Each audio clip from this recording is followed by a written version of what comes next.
신약성경 325면 골로새서 2장 6절과 7절의 말씀 한 목소리로 우리 같이 한번 읽어봅니다. 그러므로 너희가 그리스도 예수를 주로 받았으니 그 안에서 행하되 그 안에 뿌리를 박으며 세움을 받아 교훈을 받은 대로 믿음에 굳게 서서 감사함을 넘치게 하라. 아멘. 할렐루야. 아멘. 우리 좌우로 인사하겠습니다. 사랑합니다. 존경합니다. 감사가 내 마음에서 일어나는 복이 있기를 오늘 그런 예배가 되기를 소망합니다. 사소한 감사는 우리가 사실 잊어버리기가 쉬워요. 어제 저녁에 맛있게 먹었는데 메뉴가 뭐였어요? 사실은 잘 기억이 나지 않습니다. 내가 저녁을 먹을 수 있었다는 것, 그건 감사한 일이잖아요. 그런데 왜 그게 기억이 나지 않느냐면 기록하지 않아서 그래요. 우리가 감사한 일, 사소한 거라도 기록하는 습관 두는 거 매우 중요할 거라고 생각합니다. 분당 우리 교회 이찬수 목사님이 감사일기라는 거 운동을 벌였다는데요. 저 그 책을 읽고 감동을 많이 받았습니다. 언젠가 우리 교회도 이런 감사일기 적기가 필요하겠다. 한번 해보자. 이런 생각을 갖게 됩니다. 다른 사람이 내게 베푼 크고 작은 선을 우리는 때로는 대수롭지 않게 생각하기 쉽습니다. 이때 필요한 게 기억하는 일. 우리 어제 무엇을 먹었는지 메뉴가 잘 기억 안 나시는 분들은 오늘 저녁은 메뉴 기억하셨다가 내일 저녁을 준비해 주신 분께 감사할 수 있기를 바랍니다. 현재와 미래와 과거 초등학교의 질문이었습니다. 우리 한번 연습을 한번 해보고 초등학교 질문에 한번 답해 볼까요? 나는 예배한다. 이게 현재면, 과거면 어떻게 됩니까? 나는 예배했다. 미래면 나는 예배할 것이다. 이제 우리 딱 연습했습니다. 연습해서 초등학교 질문을 한번 여러분께 드려보겠습니다. 나는 준다의 미래는 무엇일까요? 초등학생의 답이 뭐였느냐면요. 나는 받는다. 얘는 정확해요. give and take. 주면 받는다. 나는 줬으니 미래 시제는 나는 받는 것이 된 겁니다. 아담 그랜트라는 사람이 인간관계의 측면에서 세 가지 부류의 사람이 있다고 정의한 바 있습니다. 첫 번째는 주는 것을 좋아하는 사람. 제가 질문할 거예요. 여러분 어디에 속하고 계신지 손 들어 주셔야 돼요. 주는 것을 좋아하는 사람. 두 번째는요. 받는 만큼 주는 사람. 세 번째는 끊임없이 받으려고 하는 사람. 여러분은 어느 쯤에 속합니까? 나는 주는 걸 좋아하는 사람, 나는 받는 만큼 주는 사람, 나는 끊임없이 받기를 원하는 사람. 3번이신 분, 저요. 여러분, 우리가 어떤 인생이 가장 성공할 확률이 높은 인생일까요? 이 책에서는 바로 주는 사람이 성공할 확률이 높다고 그래요. 어떤 인생이 실패할 확률이 높은 인생일까요? 끊임없이 받기만 원하는 사람들이 실패할 확률이 높다는 것입니다. 주면 받아야 한다라고 거래하는 사람과 주면 돌아오게 된다고 축복하는 사람이 있습니다. 오늘 이 자리에 계신 여러분은 축복하는 사람 되시기를 축원합니다. 우리는 축복하는 사람이 되기를 하나님께서 우리가 이웃에게 나누어 줄 때 다른 방법으로 받게 하심의 체험이 있는 우리의 신앙이 되기를 원하는데요. 끊임없이 받으려는 사람 생각해보면 아마 목사가 그럴 것이다. 목사는 계속 받는 거 좋아하는 것 같다 생각이 듭니다만 여러분 그러나 저도 꼭 그런 건 아닙니다. 받은 만큼 조금 나눠드리려고 노력은 하고 있습니다. 오늘 추수감사절입니다. 한 해를 감사하고 감사절을 앞두고 우리는 은혜를 함께 나누어 왔습니다. 지난 11월 시작하자마자 새벽 기도회 때마다 감사라는 주제로 말씀을 함께 나누었고요. 이때 우리가 깨달은 것은 감사의 조건이 있어서 감사하는 것이 아니라 내 삶을 붙들어 주시는 본질적 주체이신 하나님 때문에 감사할 수 있다는 말씀들을 함께 나누어 왔습니다. 심지어 시련과 고난이라는 것도 이것을 통해 일하시는 하나님 때문에 나는 그 시련과 고난에도 감사할 수 있다는 것을 묵상했습니다. 요셉을 보면 그렇지요. 요셉의 고난과 시련이 얼마나 많았겠어요. 억울한 사람, 성경에서 제일 억울한 사람, 그럼 요셉일 거예요. 형제들에게 미움받아서 인신매매 당하면서 어린 나이에 남의 집에 종살이로 팔려가고 그 종살이 살면서 열심히 살려고 노력했지만 누명 뒤집어 서서 감옥에 들어가고 그 어떤 것으로도 요셉의 인생에 위로가 되지 못했을 것입니다. 얼마나 억울했겠어요. 그 억울함에 눈물 지으며 밤새웠던 날들이 몇 밤이었겠습니까? 그럼에도 불구하고 마지막 때, 요셉의 마지막 때 그가 총리가 되고 애굽에 다가온 모든 재앙, 그 기근의 재앙을 현명하게 막아내고 있는 그 요셉이 자기를 찾아온, 자기를 팔아버린 형제를 향하여 이렇게 말합니다. 같이 한번 읽어볼까요? 창세기 45장 5절입니다. 당신들이 나를 이곳에 팔았다고 해서 근심하지 마소서, 한탄하지 마소서. 하나님이 생명을 구원하시려고 나를 당신들보다 먼저 보내셨나이다. 아멘, 아멘. 나를 팔아버린 게 괘씸하죠.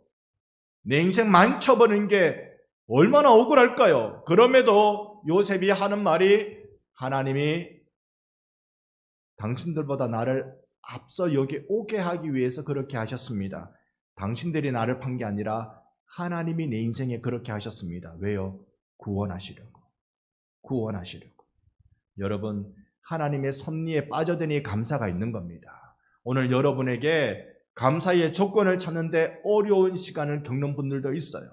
감사절마다 감사를 내가 어떻게 해야 되지 쥐어짜는 듯한 마음이 들 수도 있어요. 그럼에도 여러분의 인생은 하나님 손에 있다는 걸 믿으시기를 축원합니다.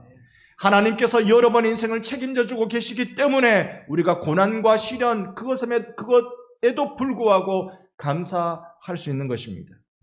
어떻게 내 속에 이런 감사가 넘쳐날 수 있을까? 오늘 원고는 좀 많이 준비했는데 찬찬히 시계를 보니까 원고대로 다 했다가는 안 될 것 같네요. 조금 줄여서 핵심적으로 한번 말씀을 드려보겠습니다. 우리는 골로새서 말씀을 읽었습니다. 이 골로새 교회는 바울이 개척한 교회는 아니에요. 아마 에바브라가 개척한 걸로 보여지는데요. 1장 7절이 그렇습니다. 그러니 에바브라는 바울의 동역자예요. 바울의 동역자가 자기 고향쯤 되는 골로새에 가서 교회를 개척했고 그 교회 소식을 바울이 들었습니다. 세상에 교회에 이단이 들어와서 이렇게 힘들대요. 이단이 들어와서 세상에 유대 이단이 들어와서 절기도 지켜야 되고 안식일도 지켜야 되고 음식도 가려야 되고 이렇게 교회를 힘들게 해요. 이 이단이 들어와서 영지주의적 이단이 들어와서 사람을 쾌락과 탐닉의 사람으로 바꿔놓고 있어요. 큰일 났어요 라고 말할 때 바울이 그 감옥 속에서 편지를 쓰는데 이 골로새서를 통하여 이겨내도록 격려하는 편지를 씁니다. 어떻게 이겨낼 수 있을까? 골로새서 2장 8절에 보면 이런 말씀이 있습니다. 누가 철학과 헛된 속임수로 너희를 사로잡을까 주의하라. 이것은 사람의 전통과 세상의 초등 학문을 따름이요 그리스도를 따름이 아니니라. 잘 기억해야 돼 라고 말하면서 세상에 똑똑하다고 얘기하는 그 모든 것들이 그리스도를 이야기하는 게 아니야. 절기를 지켜야 된다, 안식일을 지켜야 된다, 음식을 가려 먹어야 된다 이야기하는 그 모든 율법 조항도 예수 그리스도를 이야기하는 게 아니야.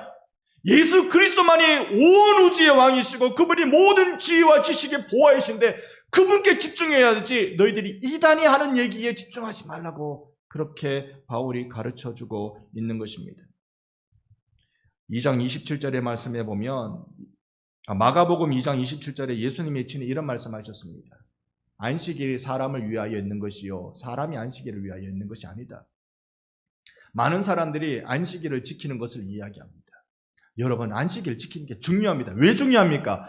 나를 위해서 중요한 거예요. 안식일 자체가 중요한 게 아니라 그 안식일을 지키면서 내가 은혜 받고 안식일을 지키면서 내가 회복되고 안식일을 지키면서 그리스도의 백성으로 살아갈 능력을 받기 때문에 안식일을 지키는 게 중요하지, 안식일이 사람을 위해 존재하는 것이지 사람이 안식일을 위해 존재하는 것은 아니라는 것 예수님이 말씀해 주셨습니다.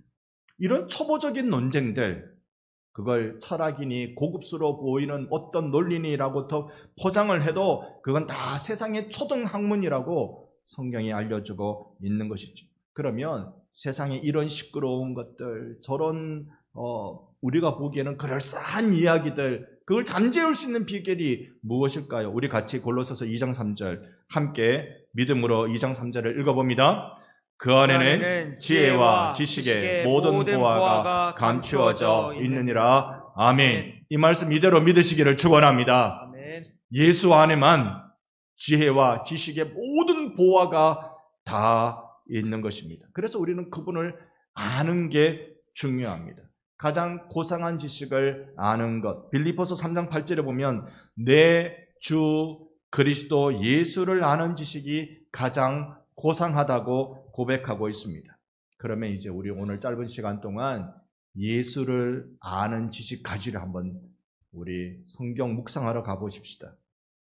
때로는 여러분 성경책 펴두셨으면 볼펜이나 연필도 들고 성경에 한번 줄을 그으셔도 좋을 것 같아요.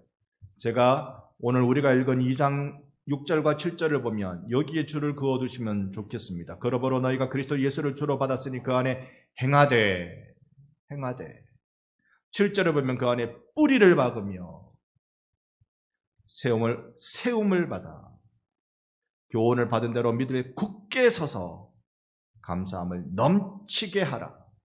여러분 줄 그어주신 걸 이렇게 볼 수 있겠습니다. 예수 안에 행하는 삶이라는 건 뿌리 내리는 것, 바르게 세움을 받는 것, 믿음에 굳게 서는 것, 감사가 넘치게 되는 것, 넘치게 하는 것, 그것으로 정리할 수 있습니다. 이 뼈대를 기억하고 오늘 잠시 동안 여러분 말씀을 따라와 주시면 좋겠습니다. 먼저 6절에 행하다, 예수 안에서 행하다라는 말의 뜻을 우리가 살펴볼 것입니다. 행하다라는 말의 뜻이 히브리인들이 이 말을 어떻게 쓰는 거 아니? 나의 삶을 이끌어가다, 산다라는 뜻입니다.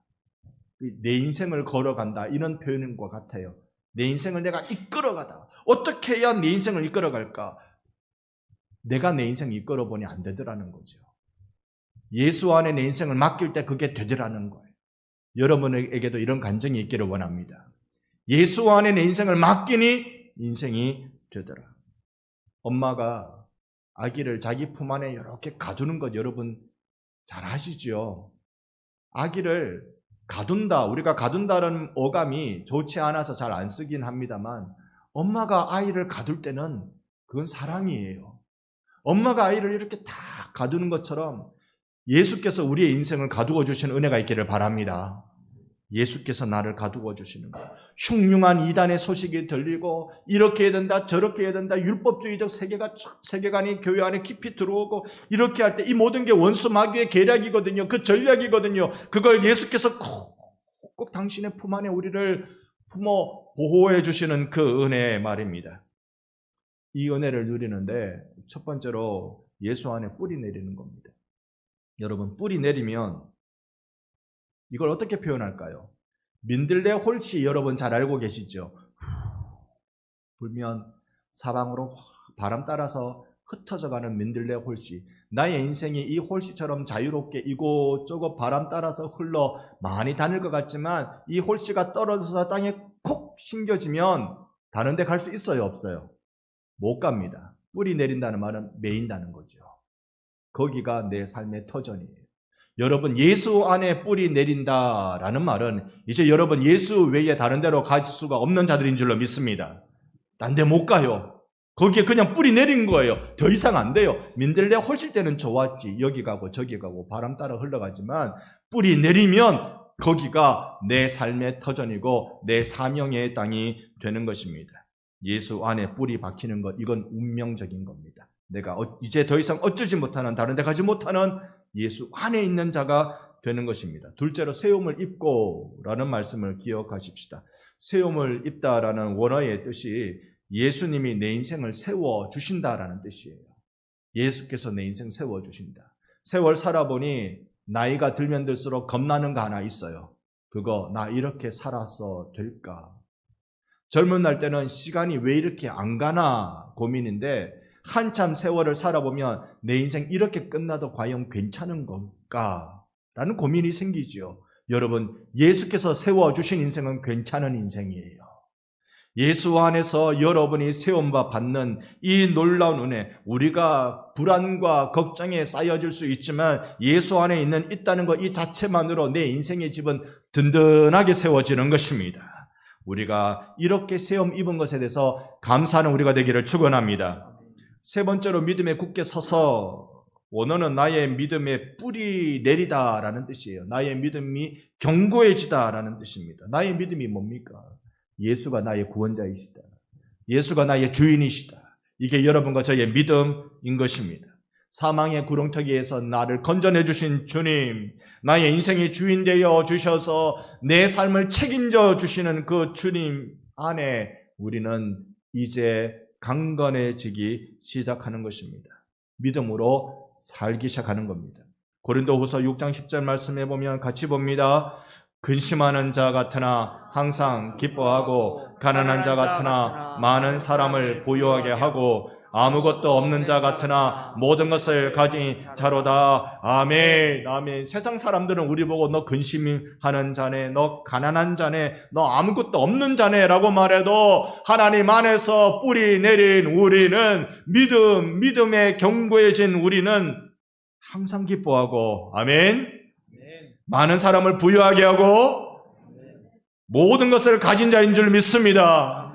이게 성경 말씀이에요. 바로 여러분입니다. 믿음의 눈으로 보면 이렇게 되는 것입니다. 이 세 가지 뿌리 받고 세움 입고 굳세게 서는 것, 사실 성경은 다 이거 수동형으로 되어 있습니다. 내가 그렇게 됨을 받는다는 거예요. 그런데 오직 능동형으로 되어지는 것 있는데요. 예수 안에 누리는 그 축복입니다.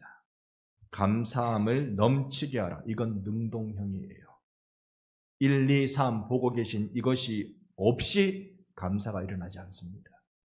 감사를 넘치게 하는 비결은 이 여러분이 보신 1, 2, 3 이 은혜를 우리가 받아야 합니다. 그러다 보면 하나님께 감사하게 되는 것이죠. 기초 다짐이 그래서 중요합니다. 오늘 우리의 이 예배가 감사의 기초 다짐의 시간이 되기를 바랍니다.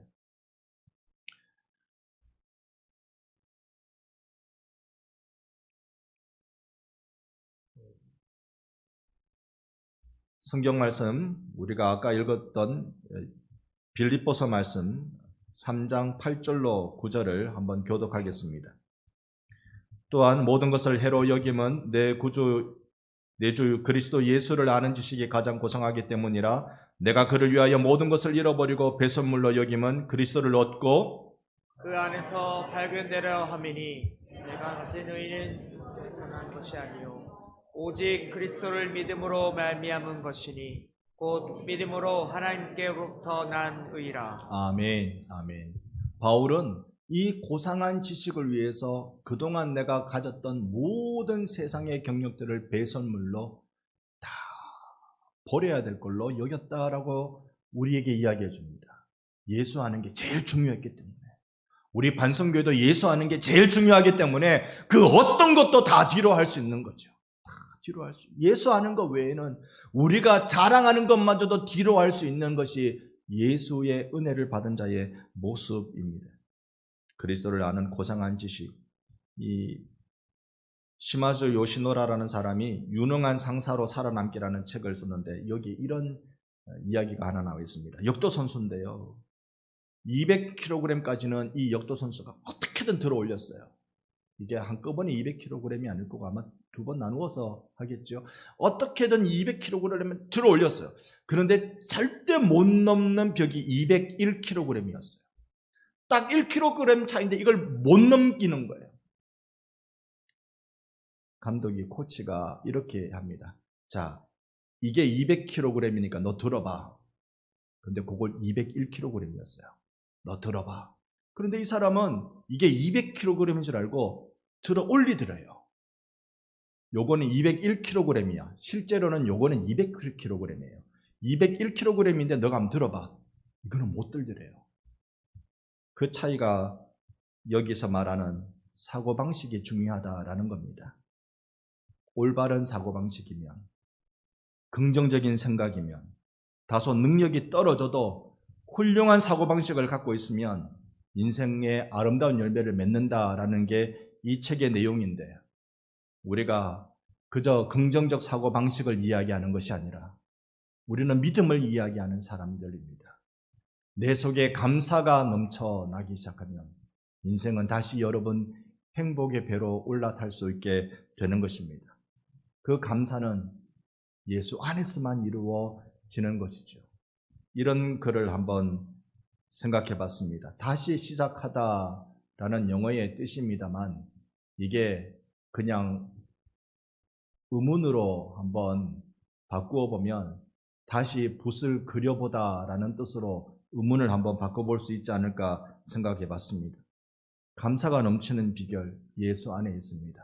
우리 다시 써가십시다. 예수 안에서 다시 살아가십시다. 오늘 세례받는 두 형제들도 리붓, 새롭게 시작하는, 다시 써가는 은혜가 있기를 바라고, 학습인으로 세워진 우리 형제에게도 예수 안에서 다시 세워지는 놀라운 은혜가 있기를 바랍니다. 넘쳐나는 감사의 비결, 그것은 그분 안에 있다는 걸 우리 함께 기억하고 우리의 운명적인 뿌리 내림, 바른 인생으로서 세워가는 것, 진리를 믿는 믿음 안에서 강해지는 것, 그럴 때 고백하는 감사가 넘쳐나는 우리 반성교회 되기를 예수님